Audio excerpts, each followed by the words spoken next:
நாங்கள் வாழும் இந்த உலகத்தில் எதுவுமே நிரந்தரமில்லை. ஆனால் வாழும் வாழ்க்கையில் என்ன செய்கிறோம் என்பதே நாங்கள் சிந்திக்க வேண்டியதொன்று.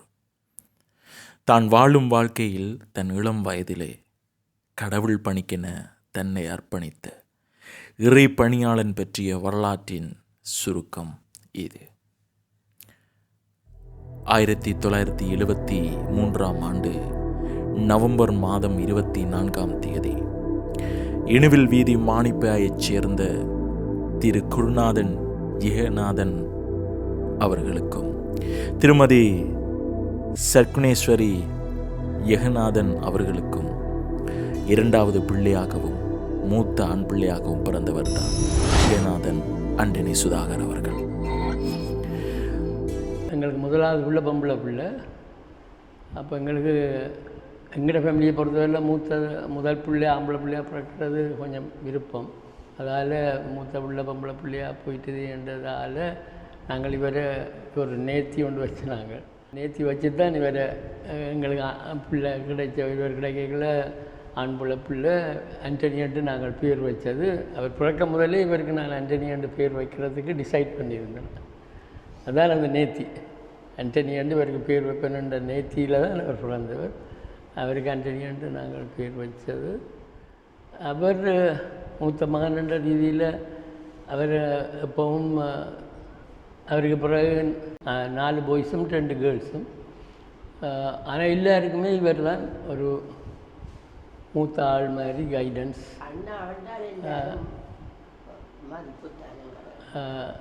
எல்லாரும் மூத்தவாவில் இருந்த மூத்தவாவும் அவள் அக்காவையே தவிர இவருடைய ஆலோசனையை கேட்டு தான் எதையும் செய்வாள். இப்போவும் அன்று மானிப்பாய் மெமோரியல் ஆங்கில பாடசாலையில் தன் கல்வியை முடித்து 1994 தனது 21வது வயதில் மருதனார் மடத்தில் அமைந்துள்ள இலங்கை கிறிஸ்தவ அறிவியல் கல்லூரியில் இணைந்து கொண்டார். இவருடைய தாய் திருச்சபையான மானிப்பாய் இறை சமூகத்தில் இருந்து இவரை வழிகாட்டிய ஆன்மீக குருவானவர்கள், வாலிப ஒன்றியங்கள், ஞாயிறு பாடசாலை ஆசிரியர்கள் அனைவரது செயலூக்கம் ஒவ்வொன்றும் அன்று சாதாரணமாக யெகநாதன் அண்டனி சுதாகராக இருந்த அவரை அருட்பணி அண்டனி சுதாகராக மாறுவதற்கு தளம் அமைத்துக் கொடுத்தது. இறைப்பணிக்கு போகிறதுக்கு அவர் டிசைட் பண்ணினது ஒரு சண்டே. நாங்கள் பொதுவாக எல்லோரும் உண்டாக தான் போவோம். சர்ச்சுக்கு நாங்கள் போய் சர்வீஸ் முடிஞ்சு வீட்டை வந்துட்டோம். இவர் வரையில் இவர் வழக்கமாக அவர் நின்று கொஞ்சம் லேட்டாக தான் வருவேன். நம்ம வாலிபர் இதுகளில் பங்கு வெட்டி போட்டு வார வீட்டை வந்து சொன்னார், நான் இப்படி பொதுவருக்கு படிக்கிறதுக்கு பேர் கொடுத்துட்டேனப்பா. இப்போ எங்களுக்கு அது ஷொக்காக போச்சு. அவர் இப்படி எங்களோட ஒன்றுமே கரைக்காமல் எங்கள்கிட்ட ஒரு ஆலோசனை போடாமல் டக்கண்டு அவர் பேரை கொடுத்துட்டு வந்துட்டாருன்னு சொல்லி இவ கொஞ்சம் கவலைப்பட்டவா. எங்களை மூத்த மானையா எங்களுக்கு குடும்பத்தை வழி நடத்துகிற ஆள், இப்போ இது படிக்க போனால் கஷ்டம் தானேன்னு சொல்லி கவலைப்பட நான் சொன்னேன். அது ஆண்டவருடைய தெரிவு. அவர் பணிக்கு போகிறார். அது நாங்கள் அதை பற்றி கவலைப்படக்கூடாது, தடுக்க வேண்டாம், அவன் படிக்கட்டும். அருட்பணிக்கு கால் நுழைத்த அருட்பணியாளன் இவரது காலம் அங்கே யுத்த கணங்களாகவே மாறியது. காணாமல் ஆக்கப்படுவோரும் பாதுகாப்பு தேடி ஓடுவோருமாக இருந்த அந்த இருண்ட காலத்திலும் மிஷனரிகளின் சாயல் போல் வசதிகள் இருந்தும் அயல் நாடு செல்லாமல் மக்களோடு தன்னை இணைத்துக் கொண்டு இறை பணிக்காக தொடர்ந்தும் அர்ப்பணித்தார் அண்டனி சுதாகர் அவர்கள். தனது இறையியல் படிப்பை முடித்த பின்னர் 1998 சண்டிலிப்பாய் திருச்சபைக்கு உதவி குருவாக நியமிக்கப்பட்டார். நைல்ஸ் அவர்களின் இல்லத்தில் தனியாக இறைபணி வாழ்வை ஆரம்பித்து அங்கிருந்தே பாலர் பராமரிப்பு நிலையங்களுக்கு முகாமையாளராக பணியாற்றி திருச்சபை மக்களின் அன்பையும் அந்த திருச்சபையை சூழ்ந்துள்ள அந்த சமூக மக்களின் அன்பையும் குறுகிய காலத்திலே அவர் பெற்றுக்கொண்டார். முக்கியமாக ஒரு அருட்பணியாளராக என் அப்பாவை நான் பார்க்கல. முதலாவது அவர் ஒரு சர்வீஸை ஒரு பிரச்சனையும் இல்லாமல் நடத்தணும் என்ற ஒரு முக்கிய இதில் அவர் எப்போவுமே செயல்படுவார். அதாவது ஒரு சின்ன தடங்களும் வராமல் சரியான முறையில் நடக்கணும். அதே மாதிரி நானும் லேட்டாக சர்ச்சுக்கு போகக்கூடாது. வேலை காலுக்கு முதலே சர்ச்சுக்கு போய் தொடர்ந்தும் ஆண்டவரை துதித்து கொண்டிருக்கணும். அந்த வழிபாட்டு நேரம் முழுக்க நான் அதற்காக குவிக்கணும் என்று தான் எனக்கும் சொல்லியிருக்கிறார். அதே மாதிரி இப்போ சர்ச் விஷயம்ண்டா இப்போ சர்ச்சாக்கள் வேலை செய்யுது, நம்ம ஒரு இரவு நின்று அப்போ அவைகளோடையே தொடர்ந்து நின்று வேலை செய்து அவைகளோ இரவு ஒரு மணிக்கு தான் போயிடும். அதுக்கு பிறகு அந்த வழிபாட்டுக்கான ஆயுதங்கள் அதுக்கு பிறகு தான் செய்வார். செய்துட்டு ஒரு 3:30 போலாம் படுப்பார். எங்களுக்கு அது ஒன்றும் தெரியாது, அப்படி தான் படுத்துறவர். அந்த விஷயம் அவருடைய அந்த அர்ப்பணிப்பை நான் பார்த்துருக்கிறேன். அதே போல தான் நானும் செய்யணும் என்று தொடர்ந்தும் ஆண்டவருக்காக என்னுடைய காரியங்களில் என்ன குவித்திருக்கின்றேன். 1999 மே மாதம் 4 வருட பணியாளனாக குடத்தனைக்கு சென்று கல்வியின் வழியில் பலரை உயர்த்தி பல்கலைக்கழகம் செல்ல வழிகாட்டியதும் அல்லாமல் அன்று நிலவிய யுத்த காலங்களில் வாலிபர்களுக்கு ஒரு அரணாக செயற்பட்டார். எப்பவுமே விருந்தோம்பலை அணிகலனாக கொண்ட இவரது வாழ்வு பிறரை இலகுவில் கவர்ந்தது. 2003 முதல் 2008 வரையான யுத்த காலத்தில் மாங்குளம் பகுதியில் இறைப்பணிக்காக அவர் தன்னை அர்ப்பணித்துக் கொண்டார். இவர் எனக்கு அறிமுகமானது மாங்குளம் மாநாட்டில். இந்த மாங்குளம் மாநாட்டை நடத்துவதற்கு முன்னின்று உழைத்த இவர் எமது திருச்சபையானது பிரிந்து செல்வதற்கு தள்ளப்பட்ட பொழுது பெருந்திரளான எமது திருச்சபை மக்களை ஒன்றிணைத்து சிறப்பான முறையிலே இந்த மகா நாட்டை நடத்தினார். இதற்கூடாக எமது சிஎஸ்இன் திருச்சபையானது மிகவும் ஒரு எழுச்சியை கண்டது. இதனுடைய பெருமை இவரையே சாரும். இந்த காலகட்ட பகுதியில் அராலியைச் சேர்ந்த பானுரேகா வடிவேல் என்னும் பட்டதாரி ஆசிரியரை மட்டக்களப்பு தூய சோவான் ஆலயத்தில் கரம் பிடித்து இல்லற வாழ்வை ஆரம்பித்தார். பானுரேகா அவர்கள் ஓகன் வாசிப்பதில் ஈடுபாடு கொண்ட காரணத்தினாலே திருச்சபை வழிபாடுகளில் பெரும் உதவியாக காணப்பட்டார். இவர்களுக்கென அடோன், பிரித்வின், பிரின்ஸ் ஆகிய 2 ஆண் பிள்ளைகளை கர்த்தர் ஆசீர்வாதமாக கொடுத்தார். என் அப்பா பற்றி சொல்ல போனால் அவர் எனக்கு சின்ன வயசுலேருந்தே ஒவ்வொரு விடயங்களையும் சொல்லி தந்திருக்கின்றார். ஒரு போகிற இடங்களில் நாங்கள் எப்படி இருக்க வேணும், ஒரு விடயத்தில் புதுசாக நாங்கள் எங்களுடைய காரியத்தை ஈடுபடுத்த எப்படி அதை செய்ய வேணும் என்று சொல்லி தந்திருக்கின்றார். இந்த இடத்துல நான் முக்கியமாக சொல்ல விரும்புகிறது என்னென்னா, நான் படிக்கிறதுக்கு மிகவும் உறுதுணையாக இருந்திருக்கின்றார். இந்த முழு வகுப்புகளுக்கும் அப்பா தான் நிறுத்திறாக்கினாங்க. இரவு 8, 9 மணிக்கெல்லாம் காவடி யாழ்ப்பாணம் வந்து நவாலியில் இருந்து கொண்டு போய் கூட்டி கொண்டு வந்து நிறைய நான் படிக்கணும் என்று நிறைய காரியம் செய்தவர். நான் இரவில் படிக்கைகள் எல்லாம் 12-12:30 இரவு எழுந்தி டீ எல்லாம் வச்சு தந்து நல்லா படிக்கணும் என்று ஒரு உந்துதலை தந்து கொண்டே இருப்பார். அந்த உந்துதல் தான் கடைசியான அந்த சாதாரண தர பரீட்சையிலேயே நான் நல்ல சித்தி வர்றதுக்கு உறுதுணையாக இருந்தேன்டா அது மிகையாது. அவர் இல்லாட்டியும் அவற்றை அந்த உந்துதலால் நான் படித்தேன்னா அதெல்லாம் மேலிடத்துக்கு நான் போகிறதுக்கு இருந்தேனான்றதான் உண்மை. நான் தான் மூத்த மகன் என்றபடியாக இப்போ நான் பிறந்த டைம் தான் அவர் என்னோட இருந்தவர். தம்பி கேட்கல அவர் அமெரிக்கா போயிட்டார். அப்போ அந்த டைம் என்னோட தான் அவர் கூட ஜெல்லாக இருந்தவர்.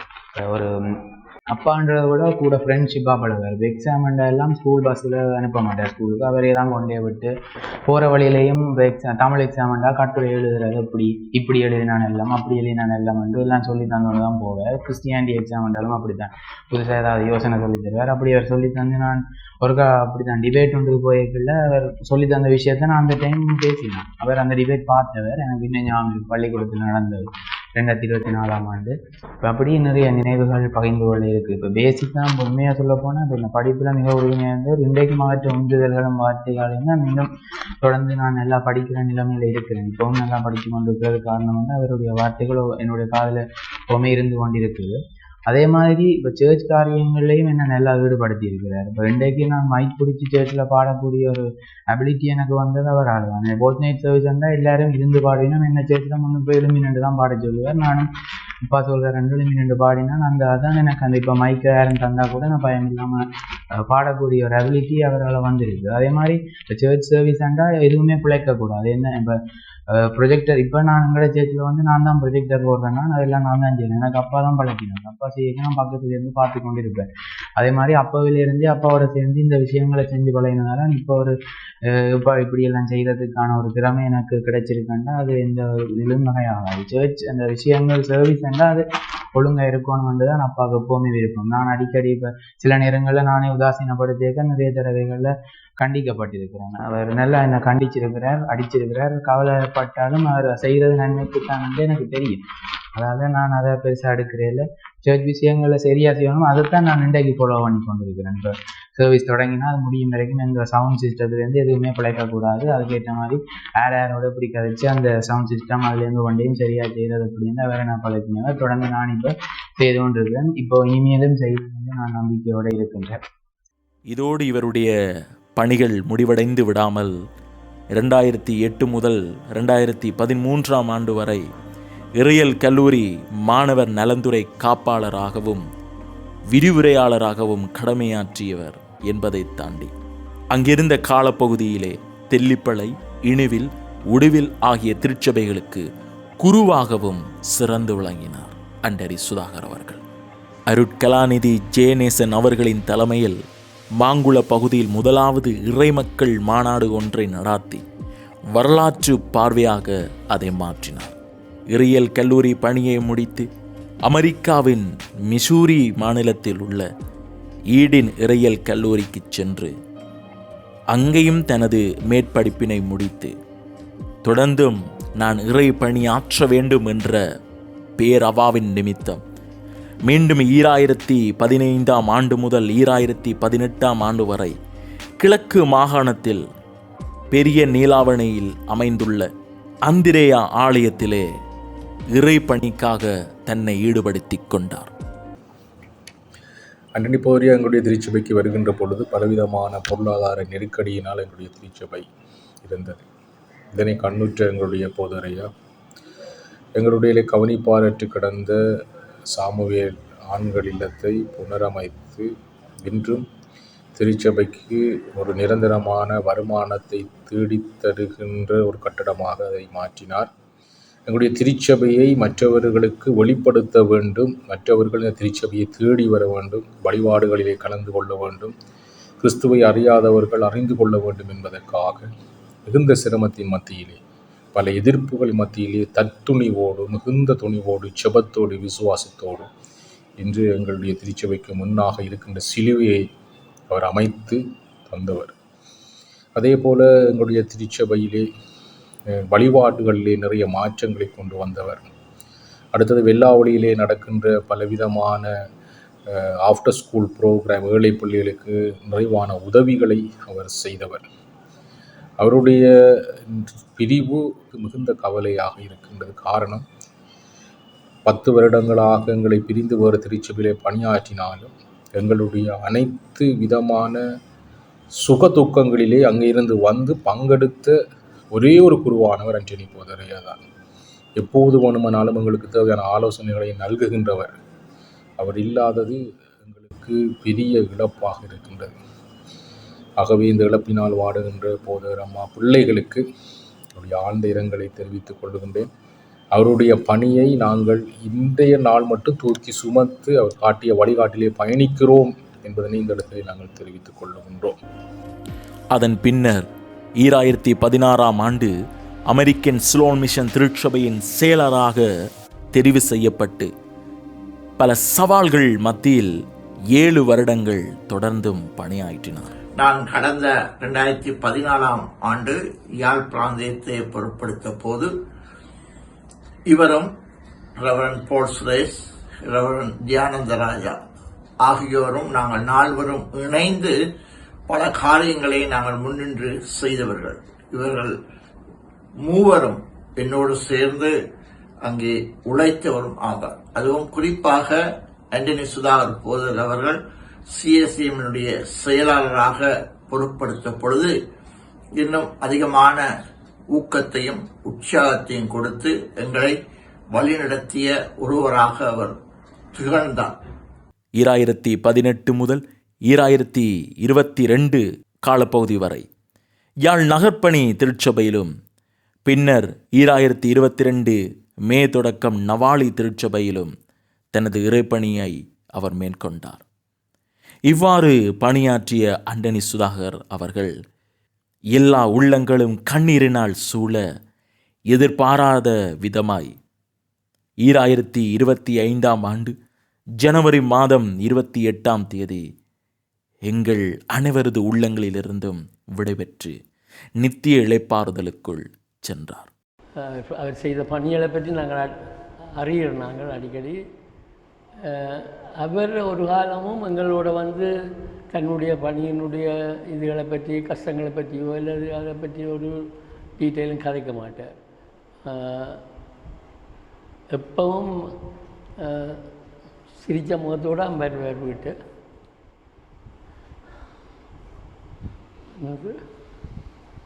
அவருடைய இழப்பு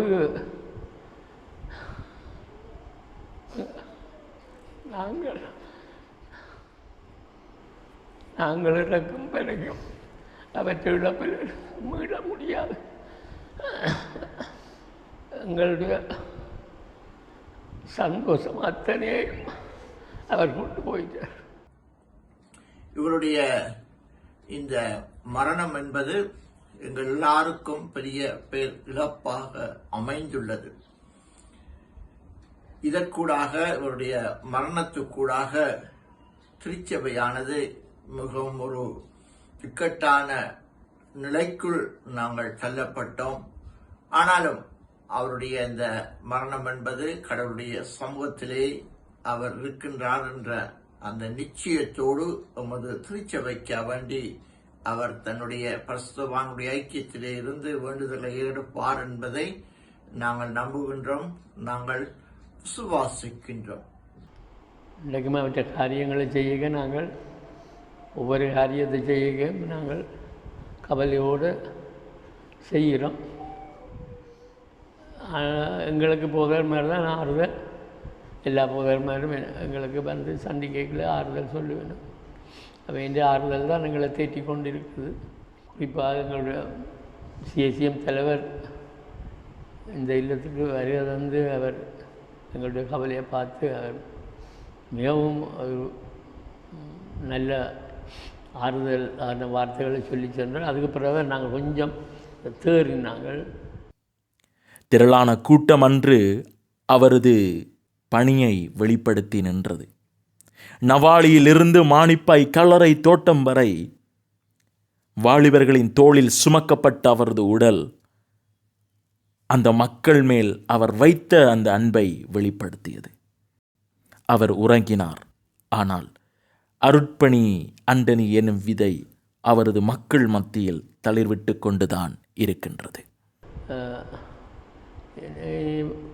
அவருடைய பணியை பற்றி அல்லது அவருடைய பெருமையை பற்றி நாங்கள் கதைக்கிறது ஒன்றும் இல்லை. ஏனென்றால் அவருக்காக நடைபெற்ற காரியங்கள் அத்தனையும் அவருடைய பெருமையை பறைசாற்றி இருக்குது. விசேஷமாக நாங்கள் நவாலி திருச்சபையை எங்களோட வாழ்க்கையில் மறக்க முடியாது. ஏனென்றால் எந்த ஒரு திருச்சபையிலும் எந்த ஒரு போதகருக்கும் நவாலி திருச்சபையினர் செய்த மாதிரி செய்யவும் இல்லை, செய்யப்படவும் மாட்டாது. வருங்காலத்திலையும் இந்த அளவுக்கு செய்ய மாட்டோம். அவ்வளவுக்கு அவருடைய பணியினுடைய பிரதிபலிப்பாக அவர்கள் அவருக்கு நன்றி கடனை மிகப்பெரிய அளவில் செலுத்தியிருக்கிறார். நாங்கள் எப்பவும் திருச்சபை மக்களுக்கு நன்றி உள்ளவர்களாக இருப்போம்.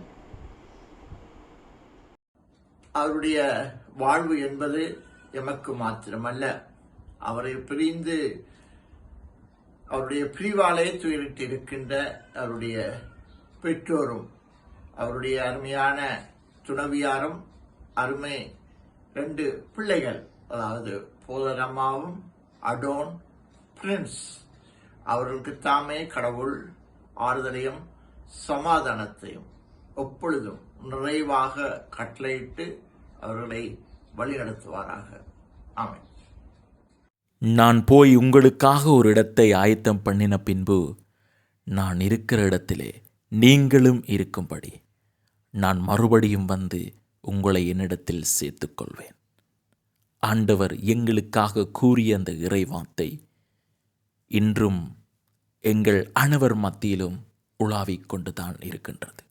நிச்சயமற்ற இந்த உலகில் முடிந்தவரை எல்லோரிடமும் அன்பாக பழகுவோம். எங்களுடைய அன்பை பகிர்ந்து கொள்ளுவோம்.